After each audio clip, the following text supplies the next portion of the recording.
How's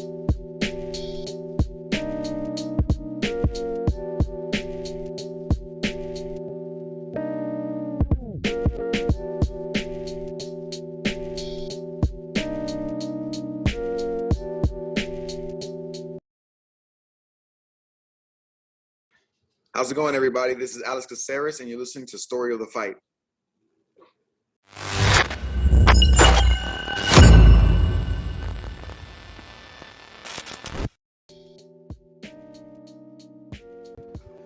What is up, Will? What up? Welcome, Story of the Fight listeners. My name is Ribeiro. That's my boy, Will. And this is where we talk all things mixed martial arts. And there was a lot of mixed into martial arts last night. So much. So we're here to discuss, here to recap, right? Yeah, that's what we're here for. If this is your first time listening, please like, subscribe, hit the notification bell. Goes a long way. And if you don't like watching us on the YouTubes, you can also find us in a bunch of other places, right, Will? Yeah, it's at Story of the Fight on literally everything. If you go to storyofthefight.com, it'll list them all. You can click them, hit subscribe. We're on Twitch, Spotify, Apple Podcasts, everything. Is it still Twitter? It's now X. Ooh. Oh, we're on X. Edgy. Yeah, I like it. Edgy. I don't. And the little logos, like the black X now. I'm telling you, I yeah, was it's just just looking like at my it's phone. a random font. Hey, Regen says, "What up, boys? What up, Regen? Let's What up?" All right. Hey, UFC 291. All right. get right into it. I was looking forward to this one, dude. Justin Gaethje versus Dustin Poirier. We can start talking about it right now. Unless you have what's going on? No, that's perfect. Let's do it. Okay, let's do it. I was like, did I miss something? But yeah, so with this fight, again, the first fight was epic. Mhm. Like every other Justin Gaethje fight, excitement. It was a full-out brawl, full-out battle. And even Justin Gaethje talks about the fact that, like, before the evolution of Justin Gaethje, where there's a more patient, more calculated Justin Gaethje now, this was the fight, the Dustin Poirier fight that made him think, like, hey, I got to fight a different way, man. You know? Yeah, 100%. Because before that, it was just, I'm going to run at everybody. I'm going to throw as hard as I can. I'm going to leg kick the hell out of you. And I'm going to throw these massive punches. And you're going to wilt eventually. But that can only get you so far, right? And then he faces Eddie Alvarez. And he faces Dustin Poirier. And he gets stopped by both of them. And it's like, maybe that doesn't work at this elite level. I need to reconsider. And then he reconsidered. And he became this Justin Gaethje. And I'm glad he did. And I'm really glad he did, man. You know, because I didn't want, because I was watching Gaethje when it used to be World Series of Fight. I watched him fight Nick Newell on Access TV with one arm, all that stuff. And when he came to the UFC, I was like, oh, get ready. I was actually at Barry's house watching the Michael Johnson, his debut fight. And I was like, dude, this guy right here, this guy's insane. And then he has that highlight reel fight for his debut. And I was a little worried that it was, this guy's not going to be here for a long time, but he is going to be here for a good time. And I'm very glad he's been able to adapt, improve, and extend his longevity, because it means we get more Justin Gaethje fights. And it's not like he became boring. It's just he became a little smarter, you know? So, like, in the first fight, we talked about this in the predictions episode, right? Mm-hmm. Where Justin Gaethje was throwing those heavy leg kicks, and then Dustin would come back with 1, 2, 3 punch combos, and then Justin would sit there and bite down and swing back. And you didn't see that this time. He would land that leg kick. Dustin would come at him, and he'd step, get some lateral movement going on, you know, and he was just a lot pickier. Yeah, when he was throwing it. And the thing that I was saying is the inside leg, because the Gaethje leg kick that's debilitating is with his rear leg, his right leg. But he landed a ton on Poirier in the first fight, and he ended up, I think he tore his quad or tore his hamstring or something like that.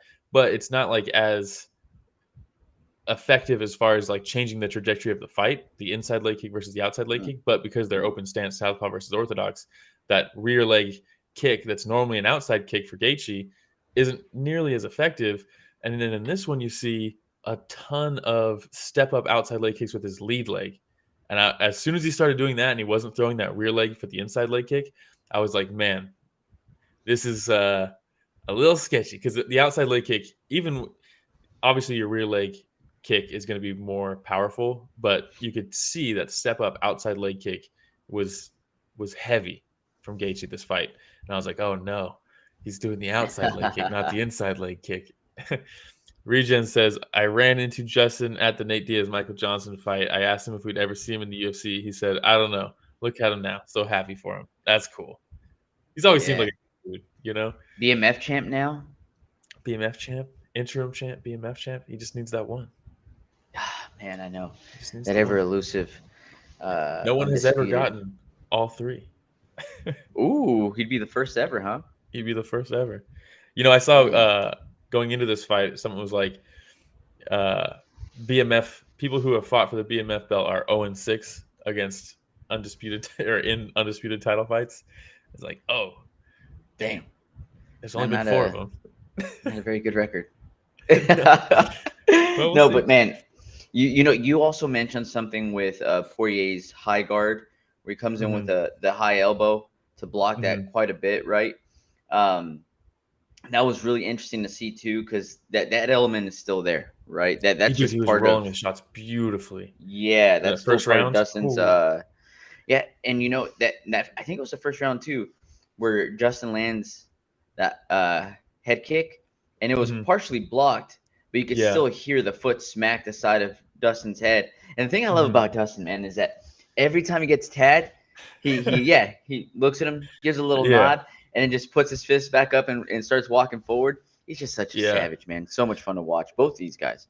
Yeah, I was telling it was my brother's birthday yesterday. We were at the beach, and his buddy Lucas was there, and he was asking me, he's like, who do you have? And I was like, honestly, I have Poirier, but it's one of those things where, like, if they fought 10 times, I would not be surprised if they were 5-5 against each other, you know? And the first round, I had Dustin Poirier winning that round because he was rolling with shots very well. He was throwing that front kick to the body really, really well. And I was like, man, that is money. And then he only threw it like 3 times earlier in the first round, and he didn't really go back to it later on. Not that there was much time, but I was like, that is a money kick, because the whole elevation thing, Gaethje always gets tired because he throws so hard with everything. Like, that's a ticket right there. He stung Gaethje with the left at one point, and I was like, ooh. He did. And even Poirier, Poirier said in the post-fight press conference, he's like, I stung him, but I thought maybe he was kind of baiting me to come in so he could land a big shot if I like. And he's like, in hindsight, maybe I should have tried to capitalize on that. I don't think he was that hurt. I think he probably would have thrown a big shot if Poirier kind of tried to come in on that. Yeah. And then in that second round, that high kick was there again, and it was Leon Edwards, Alex Caceres. You throw that right straight with your rear hand, and you follow up with the same side high kick. That's beautiful, your hips man. over. It is beautiful, and Poirier, he brings the arm up to block that right straight, and it's still there for the high kick. But it didn't matter, because sometimes you can kick through that shin and it still has that power. And then when he was, he was out right away because his head bounces off the canvas, right? It was just one of those falls where you're like, oh, he's out. It's over. And then your boy, Herb Dean, comes in with the people's elbow. Beautiful. Full speed. Right on Dustin Poirier. You can see Dustin, like, he's still kind of out of it, but he looks over and, like, reaches for Herb Dean. Yeah. Like, he probably thought he was still fighting because Herb straight up landed on him. So he's like, oh, dude, I'm still being attacked here. It's Herb. Herb just landing the people's elbow. I loved it, honestly. I thought Herb did a great job. He slipped. That's what happened, right? He ran in to stop it. And he slipped. He slipped. I bet you anything he asked him for some hot sauce in the back, and Dustin was like, buy it, bro. And he's like, all right, I see you. I'll see you out there. I'll see you out there. See this elbow. On site. It's awesome. Dude, yeah, what a beautiful knockout by Gaethje. And then they had it queued up. It's crazy. They had it queued up. They pull up the Leon Edwards high kick because that was the last Utah event. And they show that, and it's, man, just the same exact thing, just with the other side, right? Instead of the left kick, it was the right kick. The side-to-side comparison. Meanwhile, Kamaru Usman's in the cage celebrating with Gaethje, watching himself get flatlined on the big screen. Oh, did they show it on the big screen? I wonder if they did. Maybe, I don't know. But it was hilarious, them cutting back from that, and you see Usman in there, and you're like, damn, Yeah, That's man. the dude that got flatlined last time, just like that. Who knows? Maybe Usman Like was the one that Wilberson. was like, "Hey, let's work on this, Justin. Let me show you how this worked on me. Maybe it'll work Yeah. on Dustin." Yeah, and it was really cool to see Poirier, man. He's such a class act. You could see them the way they were like talking with each other in the cage after the fight before they read the official decision or announcement or whatever.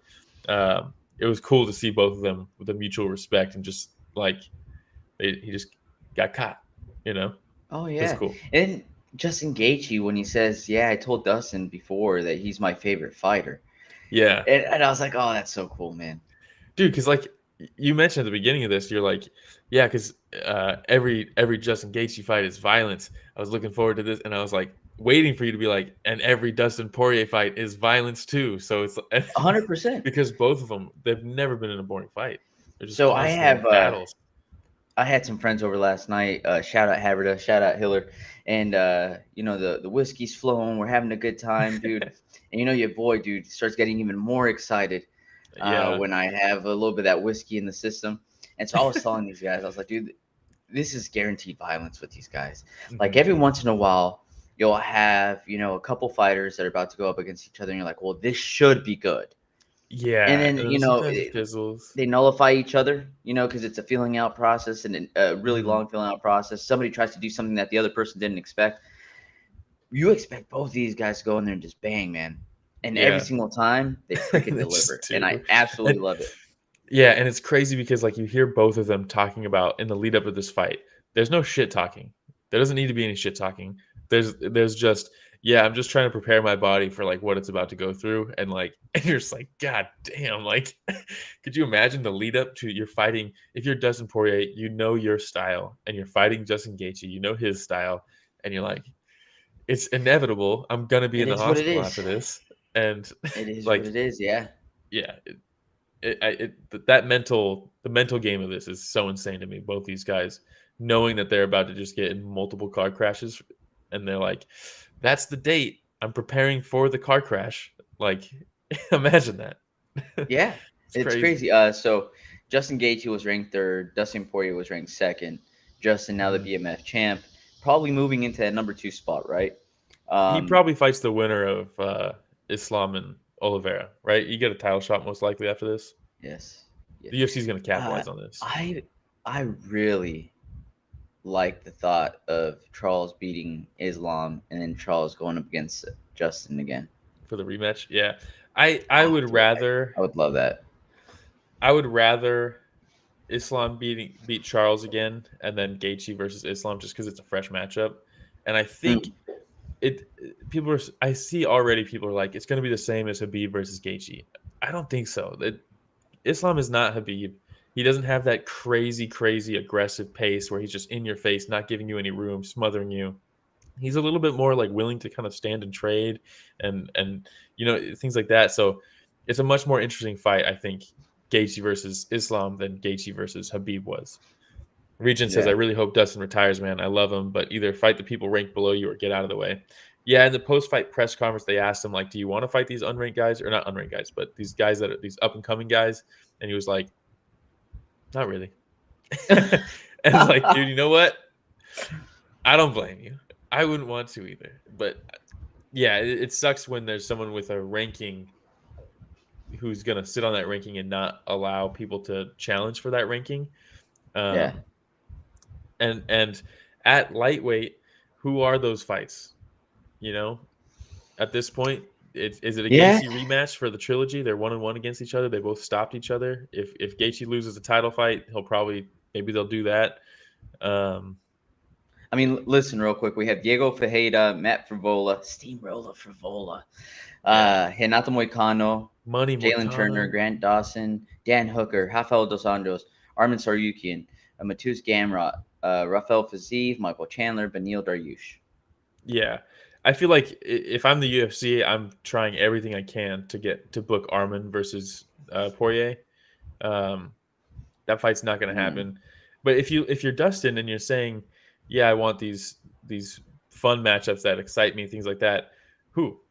Oliveira's fighting for the belt. Um, maybe they do a rematch there if he loses his title shot. Gaethje's going to fight for the belt after this. There's no way they run it back right away.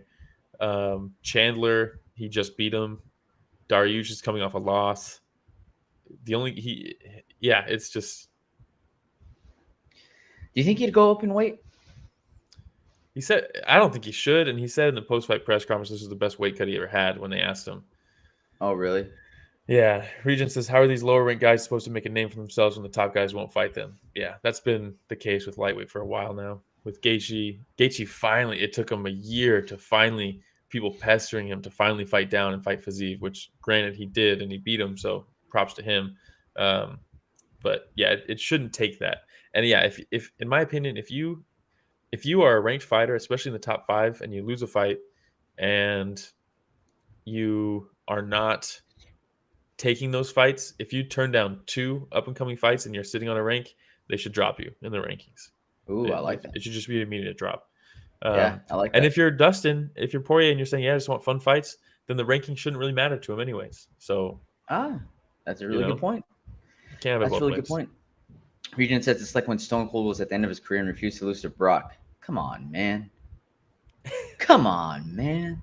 Come on. I like that. Yeah. But yeah, that was a very fun main event. Yeah. You know, there's a couple of fights that I would watch every weekend if they were on every weekend, and this is one of them. You know, so give me Gaethje versus Poirier in the main event. Give me Figgy versus Moreno in the co-main. You know, oh yeah, all day, dude. Hey, all the time. You know, and give me Boatan versus Salvador. Yeah, you know, because it's pins and needles. Yep. Every single time, man. You know, but yeah, hey, perfect transition. Speaking of Alex Pereira versus Jan Blachowicz, oh man, this is questions one. Were by the answered. way, hold on. Let's go back because we did have a prediction episode, and your boy did pick Dustin Gaethje by KO. Yes, he did. Pa. Yes. Who did? So you picked Dustin Poirier. I picked Dustin. Yeah. Your boy from Louisiana. And I'll still write that anytime. Who did Rich pick? I think he picked Poirier as well. He did? I can't remember. Maybe Rich can type in the chat. Dude, how bad are we at this? I know. We're like, we take note of what we don't remember who we picked. Yeah. Or who picked who. That's funny, but I did pick Dustin Gaethje KO. I had predicted 4th round KO. My prediction came to fruition a little sooner, but still predicted nonetheless. All right. Up next, we had Alex Pereira versus Jan Blachowicz. I had also predicted Alex Pereira taking this one, but I had also said KO, which that didn't come to fruition, but I did predict the win. I picked Jan by decision was my pick, which you were close. Stand by. You were close. Camijo agreed. Yeah. He gave it to Jan by decision. And, you know, that first round with that takedown, I was like, oh, this is what I was scared of. I was scared of Jan taking him down, having that control up top, right? And so I was super nervous before the second round started. Remember what I said? I was like, Jan is going to grapple. We know he's going to grapple. He'd be stupid not to. But my question was, I mean, at sea level, I think he takes this fight pretty easily. But I was like, he's not necessarily a grappler. There's wrestlers who, when they're exhausted, they can still hit those transitions. They can still hit those takedowns because that's like, it's in their DNA at that point. They've done it their whole lives. When they're exhausted, they can still wrestle. It's the same reason why, you know, training jiu-jitsu and stuff, you do round after round after round, you're exhausted, or you drill or you work out at the beginning of class until you're exhausted. Then you start doing jiu-jitsu, because if you could do it when you're exhausted, you could do it when you're fresh. And if you get tired, you're not a fish out of water, right? So I was worried. I was like, at elevation, that's not Jan's like bread and butter. It's not in his DNA. Yeah. He might gas himself out trying to grapple, but I'll still pick him. And then he did. And then because after that first round, he takes him down. It was beautiful too, because I was like, is he going to force takedowns, or is he going to stand and trade with him a little bit, make him comfortable, and then get the takedowns? Because that's ultimately how he was so successful against Izzy with it.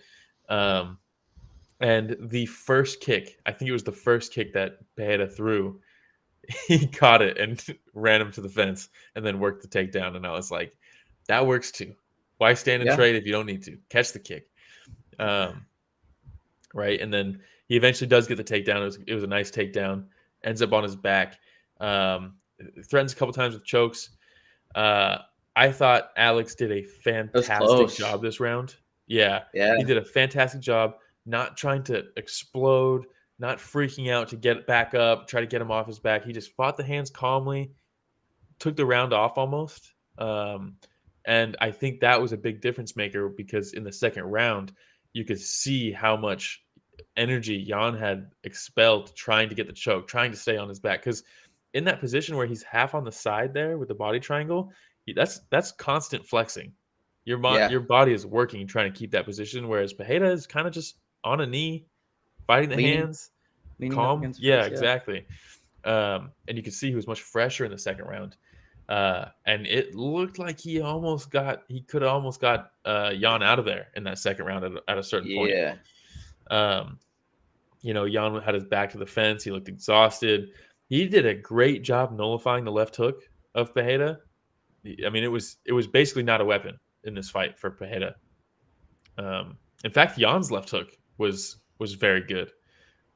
He landed more left hooks, especially when he would lead with it. Alex. Yeah, he looked really good with that. So I had it split going into the third round. Is that what you had? Yes. Yeah, one absolutely. To Jan, I had it the exact same way. Alex. Mm-hmm. Yes, absolutely. And then in that third round, very interesting round. It seemed like Jan was starting to get a little bit of a second wind. He definitely seemed more tired in that second round. And I also think that he was hurt a little bit by Pereira. So that might have also contributed to that. But he did look a little bit fresher in the third than he did in the second. The trading back and forth to me was pretty even. And I know that there was a takedown, but he didn't do very much with that takedown.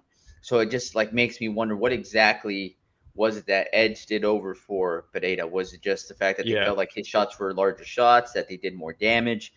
What was I think it was body language. I think because Jan looked exhausted, it looked like he was losing. And look, I need to rewatch it. I was going to rewatch the third round this morning and I didn't get a chance to, but in the moment, I thought Jan took that round because Alex did outstrike him in that round, but it was very close.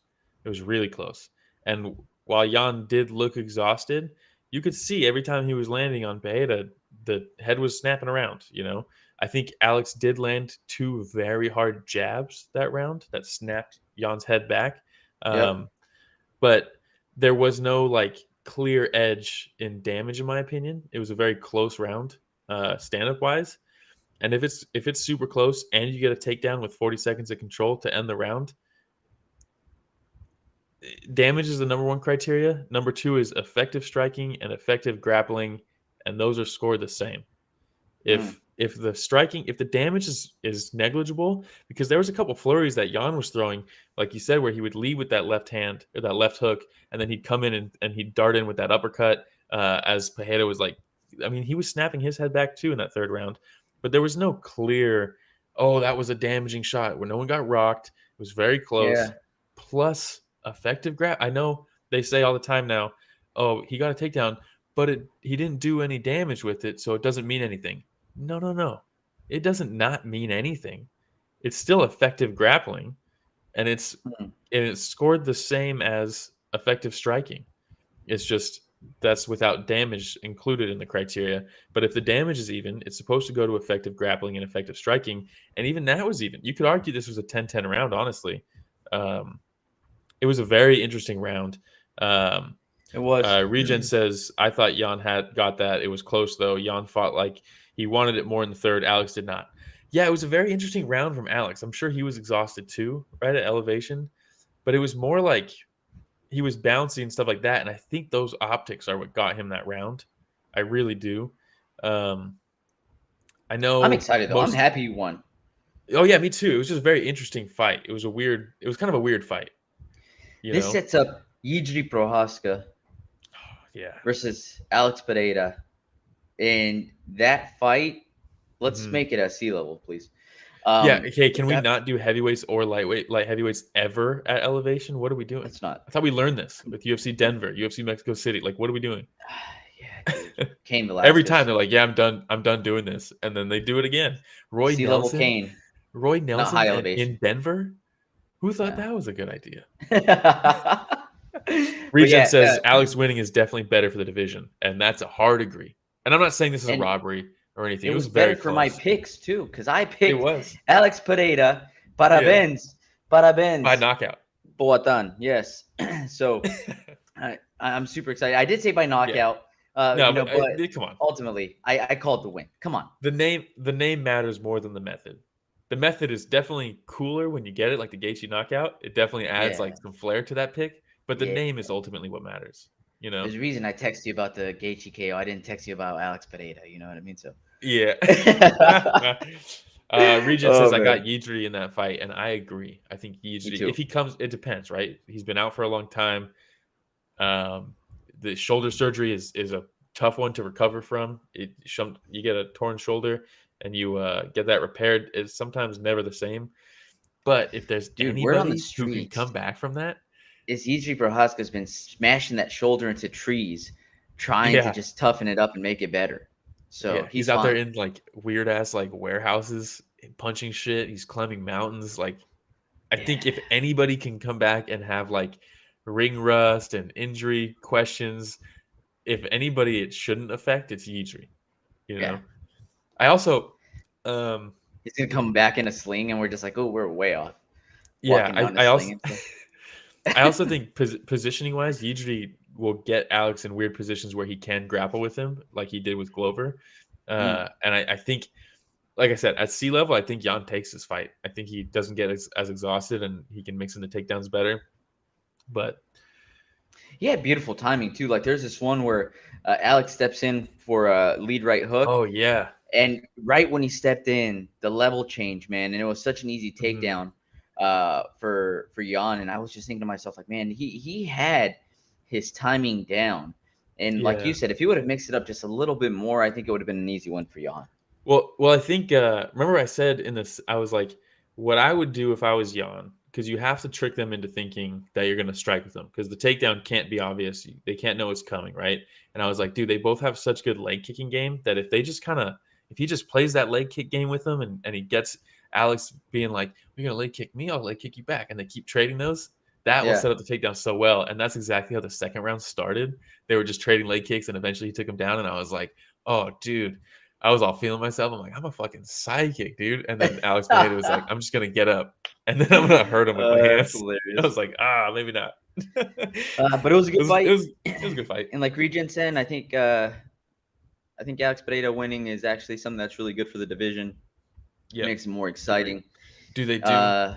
If Yeedry isn't ready, do you think they do Ankalaev versus Pereira? Because I think there's no way Pereira wins that fight.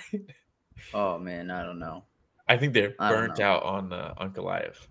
Yeah, I think I don't know what he did to piss them off that much, but we saw what he did against Jan. Yeah, a 10-8 round in the fifth round. Yeah. I don't know. But I'm fine with him not getting the title shot and us just waiting for no, dude. Yeedry versus Alex is a fucking banger. All right. We're 30 minutes in already. We just barely covered the two fights. The co-main and the main. So we'll fly through these. We had Derrick Lewis versus Marcos Rogério de Lima. Yeah, and we texted each other before this one because this was not in our predictions because it was on the prelims. And I was like, you know what? I think de Lima via lay and pray because it's heavyweights at altitude. Derrick Lewis is going to get tired. De Lima's going to take him down. He's going to lay on him. And you said, give me Derrick Lewis. And he said, all right, Ramiro, here's this flying knee to open the fight. Yep. Fucking insane. And just as I predicted it, I said Derrick Lewis by flying knee in the first round. Like switch knee even. Yeah, dude, look at that face, too. He's trying to kill that boy. Look at that. Yeah. Jesus. I mean, Derrick Lewis winning is good for the sport. And it's good for the world, I think, because I was gonna say humanity. It's good for humanity. Yeah, because when he loses, it's really sad, and you're like, shit, like he needs to get better at certain things. And then he has a fight like this, and he's like, I don't need to get better at certain things. I just hit really hard. He doesn't. And the thing is, look, dude, this is gonna be Derrick Lewis' career. He's gonna win some, he's gonna lose some, and you know, but when he wins them, Oh, it's so much Everybody fun. knockout. It's so much fun, man. Yeah, and you could see too, like at first, the first angle, I'm like, oh, I think it was just the weight of Derrick Lewis. The You know, heavyweights. yeah, that's going It's in. 263 pounds flying Law at of you. inertia, you know? Yeah. And then the different angle from behind Lewis, and you see the knee land right on the chin. You're like, oh, no, Perfect. he Because caught him. the Lima covers up like with this guard, but leaves this open, and the knee just goes right in there. It was beautiful. The best. When Joe asked me, he's like, beautiful. were you planning on coming out with the flying knee to start off the fight? He's like, hell nah. Yeah. I just threw some bullshit up there hoping it landed. And Yeah. it did. And sometimes that's what it is. And let's not forget when he drops him with the flying knee. De Lima goes back. He's standing over him in the stacked guard, trying to throw ground and pound shots. De Lima's doing a pretty good job throwing like a knee shield up, trying to hook a leg to try to get him off balance. Things like he was working pretty well off of his back. But when you have someone who's 260 pounds above you throwing shots at you, you can only do so much. And eventually he rolls over to Turtle, and I was like, you know what? He might survive this. But then it was like, oh, no, he rolled the Turtle to just take no damage until they stop it. That's what that was. To try to survive this. Like actually, but not getting out, but just not, like, yes, exactly. Yeah, not survive not survive this barrage and keep fighting just to not die. Survive life. Survive life. Because that's the thing, like, you know, we're watching the fights and I'm like, well, he's defending pretty well. And it's like, yeah, but even with those hands up like that, man, it's Derrick Lewis. And one of those shots gets Big through shots. even a little bit. Something grazes off the hand and just hits you like near the temple in the back of your head. Your ass is wobbled, man. Yeah. And so he gets the finish. De Lima's in turtle position. He's standing over him like that picture. He gets the finish. Immediately runs over, does his celebration when he gets on the ground, does the thing, and immediately takes his shorts off. And he starts dancing. And I was like, oh, no. First he did the suck it, right? In his underwear. And then he starts dancing, does like 10 different dance moves. And I was like, this is why when Derrick Lewis wins, it's good for humanity. He takes his gloves off, and I was like, oh, no. Is he going to retire? But I was like, at the same time, if he did, fucking pretty baller. And then he just throws his gloves out into the crowd, and I was like, that's even cooler. What a cool thing to do. You know, just throw him out to the crowd. Imagine you catch Derrick Lewis's glove. Or his in the cup. crowd, you catch it. You're like, yeah, he throws his cup out there. He keeps dancing. I mean, it was control. It was amazing. It was peak Derrick Lewis. It really was. Props to Derrick Lewis, man. He moves now to 27-11 in the heavyweight division. He's ranked 11th. Yeah, and he ties that most knockouts in UFC history. Matt Brown edged him out with his last performance, and then so now he just brought it back there, tied again. Ah, man, fun stuff. I mean, it is. If you want a record in the UFC, there's some good ones, right? Most successful title defenses, most submission wins, you know, most bonuses, but most knockouts. Come on, most knockouts has got to be the coolest. That is pretty cool. All right, Pete, ready to move Pete on? Rose has most hits. You know, Pete Rose has the most hits in the MLB, but Barry Bonds got the homers, and one of those is much cooler than the other. Hey, give me Barry all day, dude. That's my guy right there. All right, we'll move on now. Steroids. But hey, dude, he's clean, man. He's all natty. What are you talking about? Bobby Green. The steroids he was taking was called the clear, so maybe. Oh, dude, get out of here. Bobby Green versus Tony Ferguson. Both of these guys, I believe, are as clean as Barry Bonds. Because Barry Bonds was clean. But yeah, in this one, you predicted Bobby Green. Your boy, Bobby Green. You're right to die, Bobby Green. Submission. Have been since day one. Like everybody thought. Like everybody predicted. No, I had picked Tony Ferguson. This was my one blemish all night. And, you know, I know that he came in, you know, a massive underdog into this. I want to say he was like plus 300 or something, plus 400 by the time that the fight actually started. It was something insane. Yeah. It was and I said, disrespect on Tony Ferguson. And then the fight started, and I was like, oh, no. He looks every bit of 39. He looked every bit of 39. When he dropped him, were you like, I called this? No, I did not.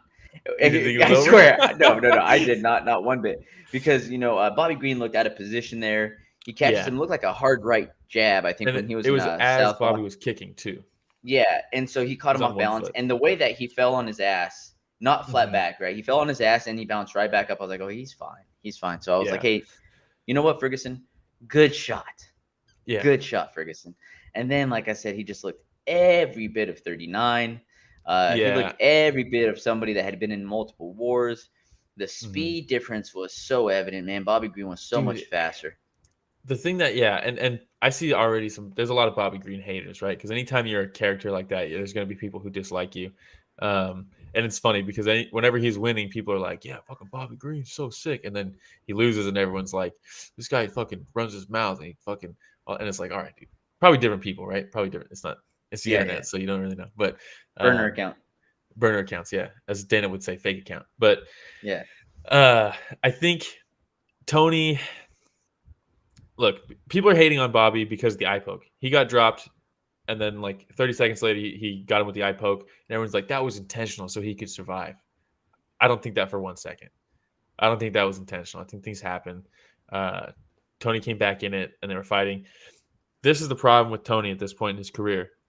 He's old. He's battle-worn. But he still is a very talented fighter, and he's still good, right? Because in this fight, it's especially in the first 2 rounds where Tony just walking Bobby down. He still had that elite pressure. He wasn't following him. He was cutting him off. Yeah. But the 2 issues were he was gun shy. He was not throwing enough. So if you're pressuring someone like that and you're not throwing, you're just walking onto punches, right? You're punching back at that point. And not just that, but you're moving into punches. You're walking onto punches, which makes them hit harder. You have to at least throw if you're going to you can't pressure and do nothing. You have to throw, you have to shoot, you have to do something. Otherwise, you're just walking onto punches. And that's what he was doing. The other side is his head movement was there, but you could tell the reaction time was not at all. So when he was walking onto those punches, you can see sometimes there's fighters where they'll get popped and then they'll like react after, you know? It's not super common, but it is common enough where it's a familiar look. And that's what was happening in this fight where Tony was walking him down. He was kind of moving. He'd get hit and he'd be like, "Ooh," but he already got hit. Yeah. And it's more so maybe for the next punch that's coming, but seeing that kind of delayed reaction and the gun shyness, it's just time. It's time to call it. I was hoping that at the end of the fight, we'd see him start taking his gloves off and, start the preparation for the retirement, and he didn't. I was like, God damn it, Tony, just let it go, man. And it's going to be one of those. The UFC needs to force it, like they did with. It's going to be one of those Diego Sanchez things, I think, where he's going to continue fighting as long as he can, and it sucks, dude, because a lot of this generation of fans, the newer generation of fans, are coming in, are seeing this Tony Ferguson, and it sucks. I know it's a part of life, man, but that's not Tony. It's not Tony, man. Well, Tony at his peak, everybody was calling him the Khabib killer. Remember how excited everybody was? Win streak. Oh my God. Dude, and it's a shame because everybody says, shout out Toasty. Toasty's in here. Hey, the champ is here. A1 champ. Hey, look at that shirt you got on too. The champ is here. Yeah, dude, you're right. Favorite, bro. California kid. Kid. But Tony, like, it sucks because history will never remember him as an undisputed champ. When, in my opinion, he was. The UFC did him dirtier than most fighters. There's Tony Ferguson, there's Jacare, there's certain guys that get fucked over real bad by the UFC. Tony Ferguson might be at the top of that list. Yeah. He is a very good case for the top of that list because when he was on the 12-fight win streak and Conor had the belt and then he went over to box Floyd and they kept him with the belt, meanwhile Tony's the interim champ, fuck out of here. And then he defends the interim belt. Come on. That's the undisputed champ. Yeah. That's the undisputed says champ. Gilbert Melendez. Dude, I'll never forget Gilbert Melendez versus Diego Sanchez. Oh my God, what a fight. I'll never forget Gilbert Melendez coming in and fighting Benson Henderson for the belt and beating him, and they don't give it to him. It was bullshit. Maybe we should do an episode like that. Most screwed over by the UFC, and then we just talk about the different fighters. It'd be 3 hours long. Wonder Boy has a pretty good case after this weekend.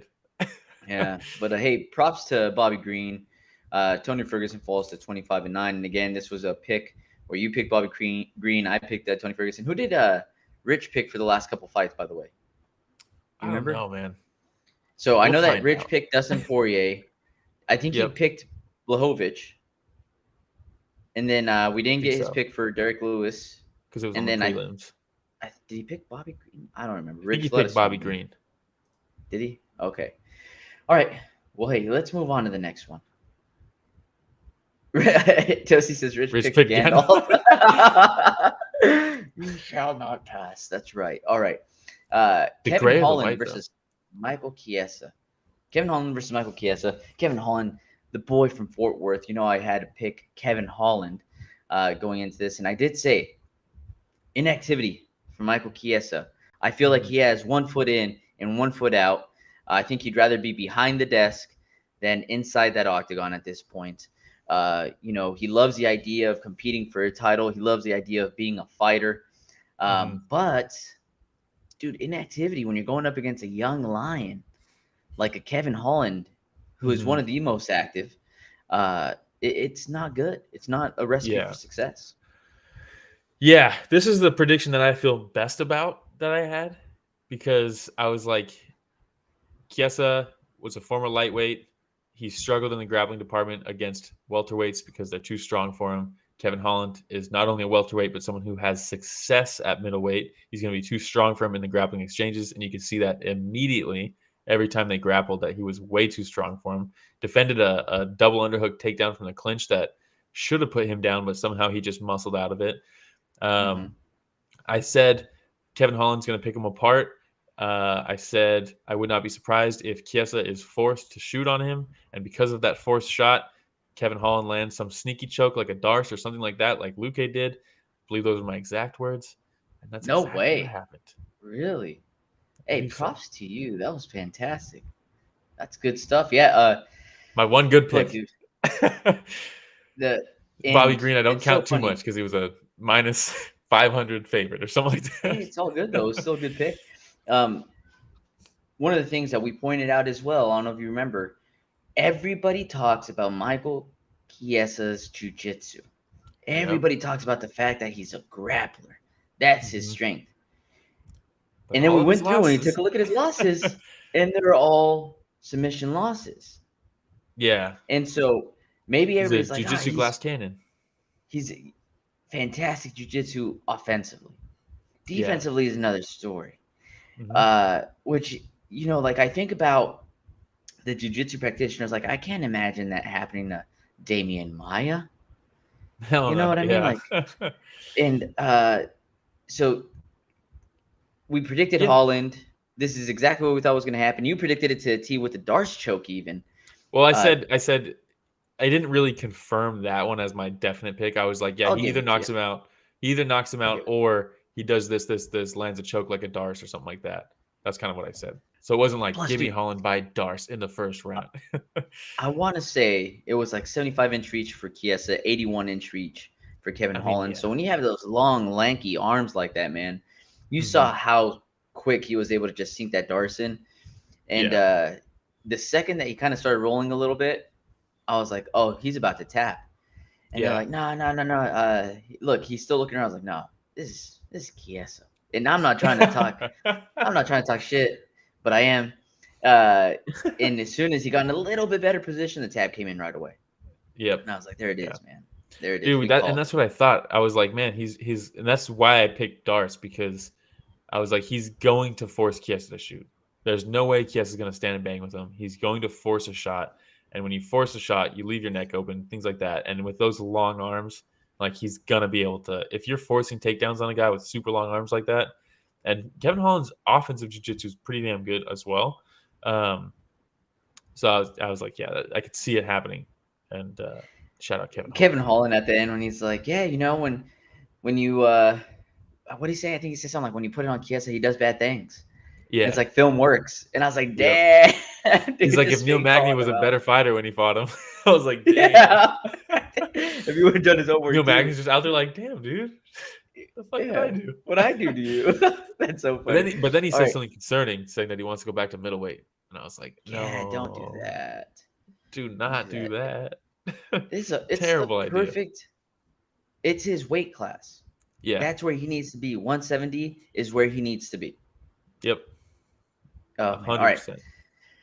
Before that, we had Gabriel Bonfim versus Trevin Giles. And when we went through and we picked one fight on the prelims that everybody should watch, I picked Gabriel Bonfim versus Trevin Giles, not because I thought it was going to be an amazing fight, but because I said everybody needs to have eyes on Gabriel Bonfim. Yep. Coming in 14-0, not only can the boy grapple, but he could strike. He was a professional boxer. He has fast hands. His 1-2 is one of the fastest 1-2s I've seen. And, going up against Trevin Giles, I figured, okay, this is somebody that's going to be willing to trade with Gabriel Bonfim. It's going to be a good showing. And Gabriel Bonfim said, no need. Let me just jump into this guillotine real quick and just squeeze the life out of your neck. Dude, I think Trevin Giles grew an inch after he got this fight. Oh, dude, absolutely. Well, it wasn't even just that, dude. They open up and there's a striking exchange where they both go toe-to-toe for a second, and Bonfim ends up clinching him.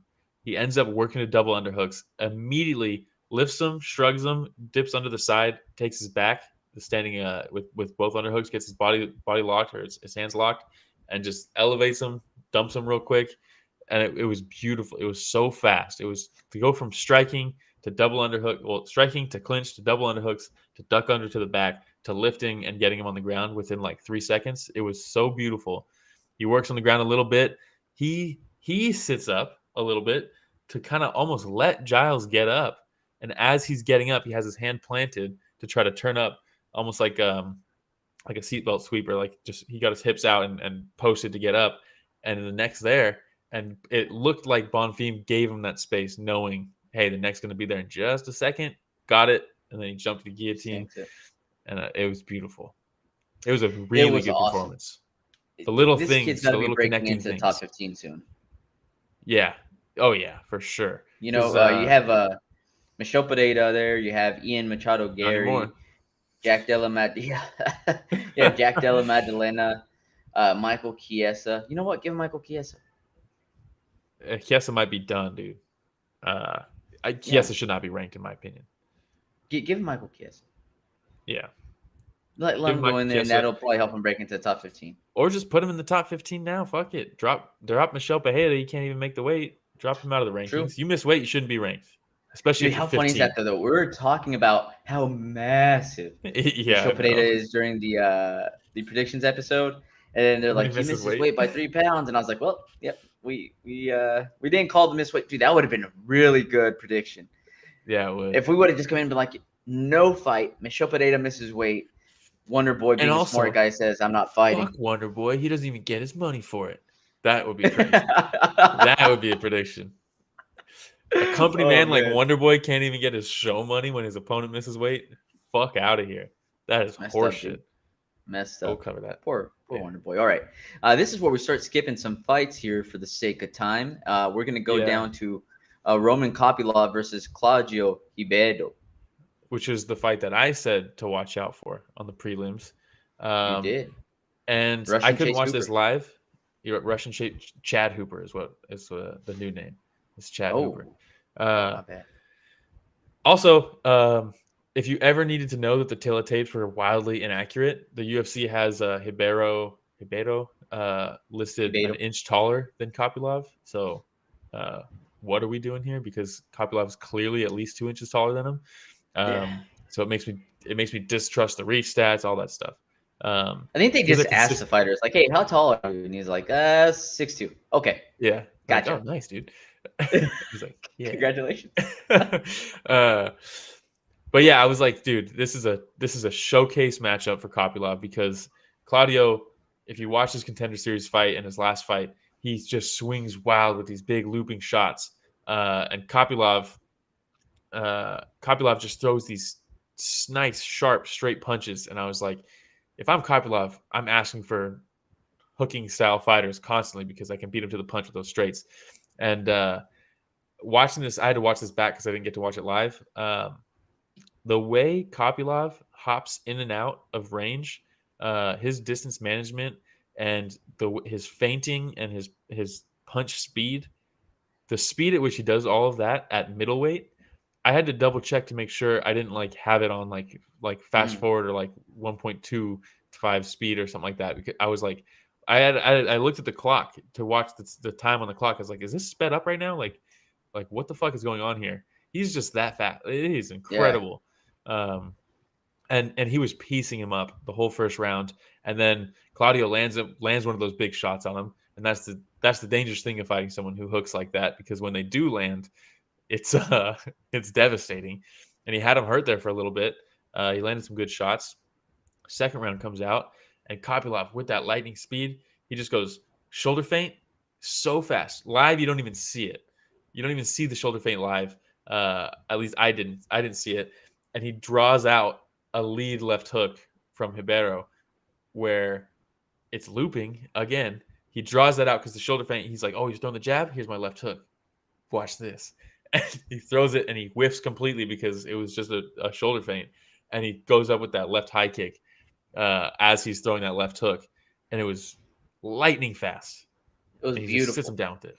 It was beautiful sequence. They showed that replay multiple Kopylov. times, different angles, and I was like, dude, that was such a beautiful setup because, like you said, Ribeiro was sitting there and he was thinking counter, right, with the left. Yeah. Because he was like, all right, he's coming in with the right. It was a shoulder feint, real quick and throw that counter left. And then as he's throwing it, he's looking. He's like, "Oh no!" And there's nothing to do about that that chin coming right to his face. It was a beautiful sequence, man, by Kopylov. And now the question is, again, who's next for Kopylov? This is somebody else that needs to be ascending. At middleweight too. At middleweight, like it's a barren division. You know, we have to get new blood in there. Khalil Roundtree, maybe. Oh, that would be fun. Right? That would be really fun. Yeah. And it's extra exciting because you don't know who he's getting. Like, it's Khalil Roundtree Muay Thai. It's Khalil Roundtree like Match Nemo. ball. You shake it up. Yeah. And so it's extra exciting for Kopylov too. Oh, man. But yeah, super exciting. Love watching Kopylov now. Yeah, I think, like I said, this was kind of a showcase matchup style-wise where he's going to be able to excel and really show off his game. And I thought he did exactly what he needed to do in this one. Hey, shout out DL says, love Khalil.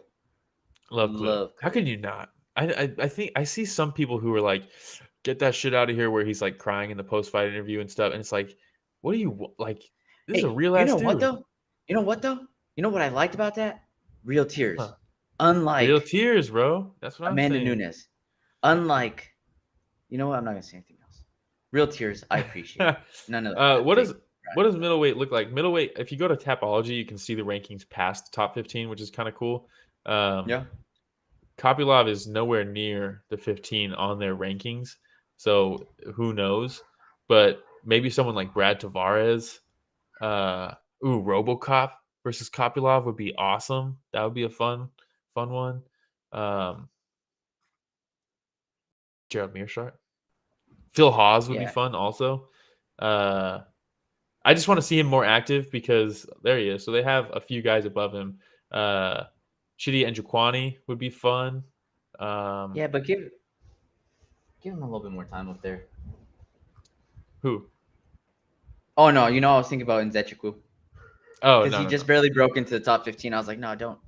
You're like, hey, man. Don't take him out of there, dude. Give him some more time, okay? Yeah, Njokwani would be cool. RoboCop, Brad Tavares, one of those types of guys I think would be fun for Kopylov. Yeah. All right. We can move on. I think we're covering just two more fights. What time? Oh, we got 5 minutes. Let me see here. Jake Matthews versus Darius Flowers. Yeah, Darius Flowers coming in on short notice, right, to take his UFC debut. Joe Rogan did this man so dirty in this fight. And it sucks because he's going to get so much hate online because of it, because Joe is just like fucking – I hate when Joe like says something that is just like an opinion of his, and then he just runs away with it because they're fighting, right? Darius Flowers is coming at Jake Matthews real aggressive the whole first round. Matthews doing a fantastic – you never know which Matthews you're going to get either. This one was high vision Jake Matthews where he's slipping shots and he's landing some nice little counters. I was like, this is the Matthews I like to see. I think it's when he's on, he's very fun to watch. Like when he fought, who was it? Where it was like, it was just beautiful. I'll pull it up right now. God damn it. It wasn't his last fight. Fialho. Andre Fialho? Yeah, it was beautiful. And we kind of got that Jake Matthews a little bit in this one. He looked really good. And Flowers just in his face, aggressive, getting hit with shots, landing some shots of his own. And then in the second round, Jake Matthews lands a beautiful kick to the body. The toes are right on the liver. It was beautiful. But his heel hits him in the cup. And he goes down immediately, and he's holding his cup. And then Joe's like, they show the replay, and Joe's like, that was a clean kick to the body. And like, it was. The toes landed there, but he also hit the cup. And everybody knows that it doesn't have to be a hard shot to the groin to really take it out of you. Especially like with the cup on, yeah, they protect. But anybody who's been hit while wearing a cup knows sometimes all it takes is for it to be nudged or like jolted a certain way, and it knocks something, right? As it shifts to the left or something, it knocks something. It just has to hit it just right, and you'll feel like you're about to throw up. It doesn't have to be a clean, straight shot to the groin. Yeah. And then he's hammering it. He's like, this is not good. That was a clean body kick. What are they going to do? Is this going to be a TKO? Once he watches it, he's going to see it. And then Anik's like, well, like the only person who really knows is Flower. And then Joe's like, no, that landed, and he cuts him off. And Anik's like, okay, I'll go back, Joe. I never want to speak over you, because that's Anik's role in his whole gig. Even though he's the play-by-play guy, he's the one that's supposed to dictate the commentary. Why are you talking about Anik like Holland talking because about he Neil never, Magny, bro? Anik's gonna be like, hey, bro. Yeah, he should, because Brendan Fitzgerald, when someone like says some bullshit, he actually calls him out on it, and he's like, hey, we got a fucking fight going on. That's stupid. You know how many times he sits down Bisping, where Anik, anytime a fighter says something or Joe says something, Anik back downs immediately. And it's like, hey man, it's your booth. You're the play-by-play guy. Have some fucking stand up for yourself. But and then Joe, after the fact, acknowledges, he's like, yeah, the heel did hit the cup, but the point of impact was on the body. And it's like, well, he hit him in the cup then, Joe. What do you mean? If he hits him in the cup, it's a low blow. It doesn't matter if some of the impact went here, he hit him in the cup. And it sucks, because I already see a ton of comments on social media and stuff calling out Flowers for that. And it's like, dude's in his UFC debut, got kicked in the nuts, and now everybody's coming at him for that. It's bullshit. It's fucked up. I can't remember. What did DC say about it? DC kind of agreed with Joe, and then he kind of stopped talking, because Joe just went off on it, and they kind of all just let him do it and just kind of backed out a little bit. But originally DC was like, yeah, that's a body kick, and he agreed with him, and then he kind of just was like, this doesn't matter as much as Joe seems to think it matters, and just kind of chilled on it. It's quiet after a while. Yeah, Joe was terrible all night, honestly. I'm the first guy to think to DL says can't stand Joe. I'm the first guy to say Joe haters here. I think the UFC is better with Joe in the commentary booth. I do. I think he's iconic. I think his voice is synonymous with the UFC commentary, but he was especially bad this night. He called Bobby Green Bobby Lee mid-fight. He was thinking of one of his good friends. Yeah, they were talking about before the fight. The fight just started, the Pereira versus Jan fight, and John Anik was like, yeah, Pereira said he knows he's going to be a little slower at this weight class and stuff like that, but he's still find ways around that. And Joe's like, but he's not, though. We saw it in the last one. And it's like, Joe, this is his first fight at light heavyweight in the UFC. What are you talking about? And it's like he just kept making mistakes throughout the night. And this one pissed me off, because now Flowers has to deal with the backlash from it. And that sucks. Yeah. Poor Flowers. It's his UFC debut. Now he's got to deal with this bullshit after also losing. Great job by Jake Matthews getting the finish here, too. For sure. He'll get another crack at it, though. Darrius Flowers. Yeah. He'll do fine. Maybe. All right. That's my rant for the episode, though. We also had Uros Medic versus Matthew Semelsberger. Banger. Great fight. Yeah, dude. And I feel like this isn't the first time that we've seen something similar to this with Semelsberger, where he cracks somebody and he has, an opportunity to finish. He does. And then it just doesn't end up going his way by the end of the night, and damn, in this case, it just sucks that spinning back fist that landed on him. And I don't think that was the one thing that just absolutely took him out. It's just an accumulation of shots leading up to. But man, what a fun fight. Yeah, Semelsberger cracks him good in the first round with that piston of a straight punch he throws. And then There's that moment where they're flurrying after he gets back up. Medic gets back up, and he's chasing him down. He cracks him again with that right hand, drops him again, but he falls right into a takedown. And I was like, this is a fun fight. Medic on the outside with his kicks, his high kick, his body kick, things like that. We're working really well. I thought this was a pretty bad stoppage, though. I watched this one this morning. It was a pretty terrible stoppage. Yeah, it was a little early. Semelsberger still seemed like he was defending intelligently. Well, he throws the spin. He lands it. Semelsberger falls down, and it looked bad with the way he fell. But immediately he's got his guard up. He's got his feet up, and Medic is trying to land some shots. And he's working. He's pushing off with his feet. He's moving his head, and the ref steps in, and immediately he's like, "What? Like I was in this." And this was a bad stoppage, but it was a very fun fight. Yeah, it was rough. By the way, Rich, can you go back to the weigh-in picture? I saw this, and I was like, wow, well, this must be our producer, Rich. On the left side there, Semelsberger with the beard and the hair. I'm telling you, anybody, if you have not met Rich, that's Rich right there. If Rich were to work out every day, that'd be Rich right there. Just get a bunch of tattoos. Get a bunch of tattoos. Yeah, learn how to fight. That would be Rich. All right. Yeah. I think that was the last fight. Of a right hand. Yeah, that was the last one. That was the last one. All right. We go on to shout out Miranda Maverick for beating Priscilla Cachoeira, by the way. Hopefully that was the last time nice armbar. Cachoeira fight. Nice armbar. But yes, moment of silence, Will. Yeah, it was a doozy, huh? Yeah, so Paulo Costa was originally supposed to be on the main card. And Paulo Costa just kind of was like, I never signed this fight. I was never going to fight this fight, and waited till the week of the fight to really definitely say that, which is hilarious. So they book him to fight Hamzat, which is like, the UFC has done this before where they book Paulo Costa and they advertise like he's going to be on a card. And then he's like, I never signed that. They did it with Robert Whittaker when he was supposed to fight Robert Whittaker.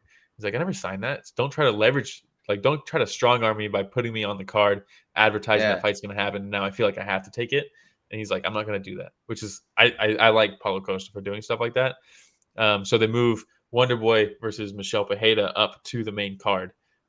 Because of that, Jojo was supposed to fight Priscilla Cachoeira. She withdrew. Miranda Maverick steps in, arm bars her. Hopefully that's the last time Priscilla gets a UFC fight. Get her out of there. Semelsberger was supposed to fight Johan. I'm going to butcher this last name. Lanese? I'd have to hear it. I know he's the Canadian, right? That would have been a fun fight, but we got probably a more fun fight with Medic. Jake Matthews was originally supposed to fight Baeza. That would have been a really fun fight. That would have been very, very fun. But Baeza had to withdraw. And then the big one, the big drama show, was Michel Pereira against Stephen Thompson that got bumped up to the main card. Michel Pereira weighs in at 174. And so they're like, he missed weight by 3 pounds because you get that pound allowance. Wonder Boy, it's up to Wonder Boy to take the fight. If he does, he gets some of Michel's purse. And he says, no, I don't want to fight him because he missed weight. And that's not what my bout agreement wasn't to fight somebody who couldn't make weight. My bout agreement was supposed to fight somebody at welterweight. So I'm not going to fight him. And the UFC said, cool, Wonder Boy, how about you go fuck off then? And we're not going to pay you anything, even though you did your job. That's fucking horseshit, dude. Monster Tony, shout out Monster Tony saying, I hope they cut Priscilla. Man, everybody hating on Cachoeira, huh? Yeah, that's what happens when you cheat every goddamn fight and you eye gouge. Not eye pokes, but eye gouge to try to get out of a choke.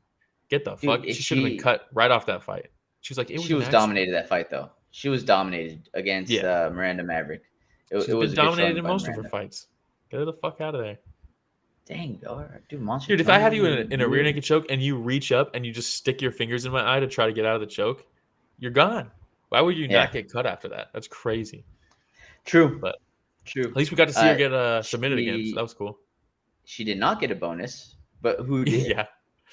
Yeah, we got Gaethje gets a performance bonus for the high kick, the mirror high kick, the Utah high kick, we should call it. The Utah high kick. And Derrick Lewis gets one for his flying knee, his 265-pound flying knee, which is beautiful. Bobby Green gets one for submitting Tony Ferguson, hopefully putting Ferguson out of pasture so we don't have to see him get beat up anymore. And then Kevin Holland gets one for choking Chiesa. I feel like one of these nights, Kopylov should have got a bonus. I thought Bonfim should have got a bonus. Those two should have got bonuses. They need the 50K a lot more than some of the guys on the pay-per-view, Yeah. Yeah. But again, the budget. That's gonna break the budget. Yeah, it's like, we saved look at all this money we saved from not having to pay Wonder Boy or Michel Pereira. Maybe we should turn that into bonuses for everybody else. Nah. Oh, that would have been legit. What did they say that? They came out and like, hey, the money that we're gonna give these two fuckers. They didn't even show up to the fucking press conference. They had some weird Utah frat boy at the press conference hyping up Utah, and it's like, who the fuck are you? He's got a backwards hat on. I was like, who is this dude, bro, who's fucking trying to convince everybody that Utah is awesome? Really? I didn't even see that. You didn't see that? Yeah, it was weird. Awesome. Sounds Tony awesome. says agreed on the Kopylov bonus. Kick was so clean. It was beautiful. And then in slow motion with the shoulder feint to draw the counter, and then beautiful money. Setup. That's some high level shit. What do we have this upcoming weekend? Yeah, I got to catch up on Bellator versus Ryzen. That was also this weekend. I saw my boy lost, and then Horiguchi, the fight ended with an eye poke, so maybe I won't go back and watch it out of sadness. But we have one fight night. 13, is it? One fight night 13 on Friday. That's going to be fucking awesome. Chingiz Alexov, maybe. I mean, come on. Alexov versus Gregorian is I don't think people realize how good these guys are at striking. But you have guys like Gregorian, Alexov, Superbond, Tawanchai, and one's having them fight each other. And it's crazy because these are the best strikers in the world. People are like Wonder Boy, Alex Pereira. No. These dudes get slept. These guys are, I mean, the weight classes, right? But these guys are next level strikers. It's insane. You got Musumeci versus Brooks. Brooks is he's their the MMA champion, so he's going over to the submission grappling to challenge Musumeci. That's a fun fight. Does Musumeci fight on there every fight night? I mean, it's jiu-jitsu. You can just keep doing it, Yeah. Keep making those bonuses, dude. He must be making a decent amount of money. He's got to be. I mean, he gets a bonus every time. He gets at least 50K. He's fighting. He does it every month. Man, yeah. 50K every month is not too bad, Not too shabby. Not too shabby. Tawanchai's fighting Kiria. That's a kickboxing match. They also just announced his next fight at Muay Thai against Superbond. So that's fun. Lineker's back. We thought he was going to retire, but he's back. Against Jaewon Kim. That's a fun fight. You got Anna Jarunsik. Come on, dude. Supergirl. She's back. That's a fun fight. You got Buchecha versus Rug on the card as well. Buchecha, another heavyweight who's he's a top 15 heavyweight in the world, in my opinion. His jiu-jitsu is insane. That's a fun card, man. In Tapology, where it shows number 3, that's what they rank them in the world, right? It's not just in one. I believe so. No, that one next to Buchecha, number 3, that's heavyweight in Southeast Asia, is what that ranking is. I'm not sure where they have him in worldwide heavyweight, but he's a top 15 heavyweight. He's really good. So that's the one card. What do we have for the UFC? That's ranked number 63 in the world is what they put bullshit. Down on there. That's bullshit. He'd be a top 15 in the UFC immediately if he came over. Corey Sandhagen versus Rob Font on the 5th, so the Saturday after. That's a fun fight. It was supposed to be... Who's Sandhagen supposed to fight? Nurmagomedov, right? Yes, no. Umar. Was it? Yeah, that would have been fun, dude. He was supposed to fight Umar. Yeah, so Font steps in on short notice. That's a fun fight, too. Rob Font's a dog. Andrade versus Suarez. If Suarez gets this win, she's going to get a title shot, I think. Dustin Jacoby, my boy, versus Nzechukwu. Hopefully he can get that one. That's a big fight for Tatiana Suarez, though, for sure. Huge fight. Diego's back against Gavin Tucker. I like this guy. Diego Lopez. Tanner Boser, too? Tanner Boser. Probably his last UFC fight. Kyler Phillips is back. Billy the Kid. Kyler Phillips is back. Ignacio Bahamondes versus Ludovic Klein. Oh, my God. That is the fight to watch on that card. Yeah, this is not bad. Ode Osborne. Jake Hadley versus Cody Durden. I don't know why they gave Tony says it's so excited to have Tatiana back. Seriously, dude. 100%. And especially she takes that fight at 125, and I was like, I don't know if that's the move. And now I'm glad to see she thought so too. She's back at 115.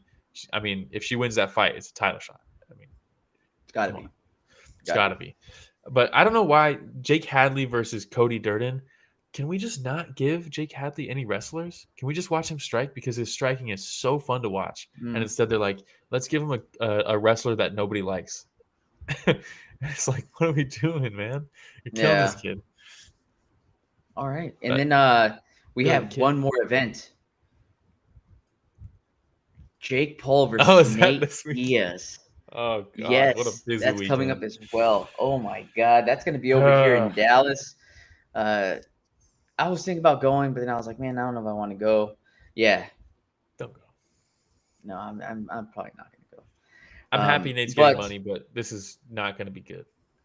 Did you see where they went through and they asked him a question? He was walking out of some building, and they're like, hey, man, I heard that Jake Paul said that he's more than willing to take an MMA fight after this boxing match with you, blah, blah, blah. And Nate confirmed. He's like, yeah. And he goes, word on the streets, you're going to get paid $10 million or something like that. And he was like, what?